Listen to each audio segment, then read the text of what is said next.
안녕하세요. 자유교회 이진우 목사가 보내드리는 아침 묵상입니다. 오늘도 예수 그리스도의 향기를 내는 복된 하루가 되시길 바랍니다.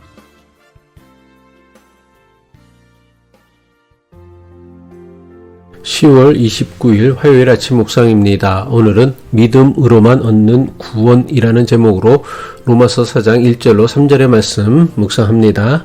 그러면 우리는 우리의 조상 아브라함이 무엇을 얻었다고 말할 수 있겠습니까?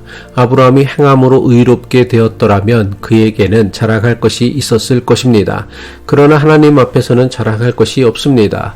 성경이 무엇이라고 말합니까? 아브라함이 하나님을 믿으니 하나님께서 그것을 의로움으로 인정하여 주셨다 하였습니다.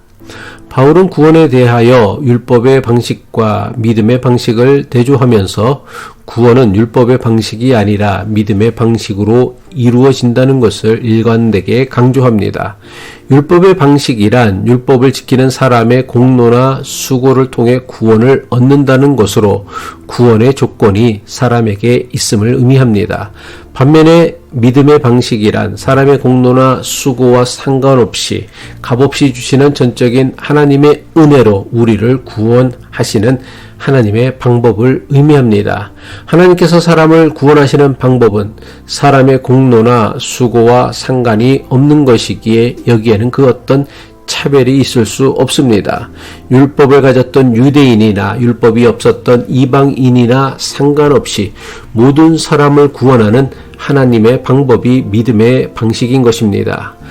바울은 아브라함을 구체적인 예로 들면서 믿음으로 의롭게 된다는 자신의 주장을 설명합니다. 유대인들에게 아브라함은 믿음의 조상이며 하나님의 언약을 받은 특별한 인물입니다. 하지만 바울은 믿음의 조상이라고 하는 아브라함조차도 자신의 행위로 의롭게 된 것이 아니라 믿음으로 의롭게 되었다고 말씀합니다. 로마서 4장 3절이죠. 성경이 무엇이라고 말합니까? 아브라함이 하나님을 믿으니 하나님께서 그것을 의로움으로 인정하여 주셨다 하였습니다. 바울이 인용하고 있는 성경은 창세기 15장 6절의 말씀입니다. 아브라함이 주를 믿으니 주께서는 아브라함의 그런 믿음을 의로 여기셨다. 바울이 반복하고 있는 하나님께서 의롭게 하신다는 말씀은 기독교 신학에서 구원을 의미하는 말씀입니다. 바울이 주장하는 구원은 우리의 죄를 사하시고 다른 말로는 속죄하시어 또는 용서하시어 우리를 의롭게 하는 것을 의미합니다. 우리의 선행이나 공로가 아니라 오직 하나님이 값없이 주시는 은혜로만 의롭다고 여김을 받는다는 바울의 선언은 오늘 우리에게 매우 큰 도전을 줍니다. 우리도 종종 하나님 앞에서 인정받기 위해 무엇인가를 이루려 하거나 스스로 자격을 갖추려고 노력합니다. 하지만 바울이 아브라함의 예를 든 것처럼 그 어떤 사람도 심지어 아브라함과 같은 위대한 인물이라도 자신의 행위로 하나님 앞에서 자랑할 것이 없음을 가르쳐 줍니다. 로마서 4장 2절의 말씀이죠. 아브라함이 행함으로 의롭게 되었더라면 그에게는 자랑할 것이 있었을 것입니다. 그러나 하나님 앞에서는 자랑할 것이 없습니다. 바울은 로마서 전체에 걸쳐서 반복하여 우리를 의롭게 하시는 하나님의 구원은 인간의 행위가 아니라 믿음에 의해 이루어진다는 것을 강조합니다. 우리 역시 하나님 앞에서 의로움을 얻는 것은 우리의 행위나 능력이 아니라 하나님을 믿는 믿음으로 가능합니다. 이는 구원이 우리의 공로가 아니라 전적으로 하나님의 은혜에 달려 있음을 의미합니다. 여기서 행위란 우리가 하나님께 잘 보이기 위해 하는 모든 노력, 즉 율법을 지키려는 시도, 도덕적인 삶을 사는 것 혹은 종교적인 의무를 다하는 것을 포함할 수 있습니다. 물론 이런 행위들은 대단히 중요하지만 이런 것들로 우리를 구원할 수 없다는 것이 로마서에서 강조하고 있는 바울의 핵심 메시지입니다. 믿음으로만 구원을 얻는다는 바울의 주장은 기독교 신앙에서는 인간의 선행이나 종교적 행위란 아무런 의미도 없는 것이라는 오해를 가져오기도 합니다. 하지만 이것은 바울의 주장에 대한 매우 심각한 오해입니다. 지난 묵상에서 살펴본 것처럼 오직 믿음으로 의롭게 된다는 바울의 주장은 율법을 폐하려는 것이 아니라 오히려 율법을 굳게 세우는 것입니다.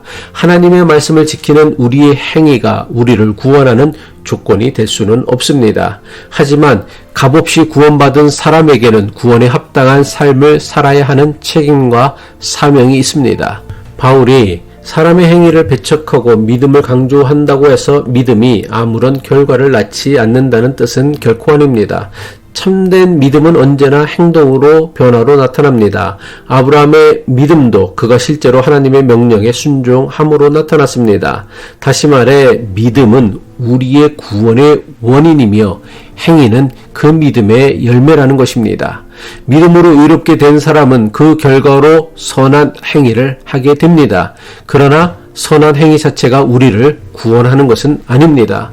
예수님도 요한복음 15장에서 나는 포도나무요 너희는 가지다 라는 비유를 통해 믿음과 행위의 관계를 설명하셨습니다. 믿음은 우리를 그리스도 안에 있게 하고 그 결과로 우리는 선한 열매를 맺습니다. 바울은 로마서에서 우리가 믿음으로 구원을 받는다는 복음의 핵심을 강력하게 전하고 있습니다. 그리고 우리를 구원하는 믿음은 우리를 하나님과의 바른 관계로 이끌며 그 결과로 우리는 하나님의 뜻에 순종하는 거룩한 삶을 살게 되는 것입니다. 기도하겠습니다.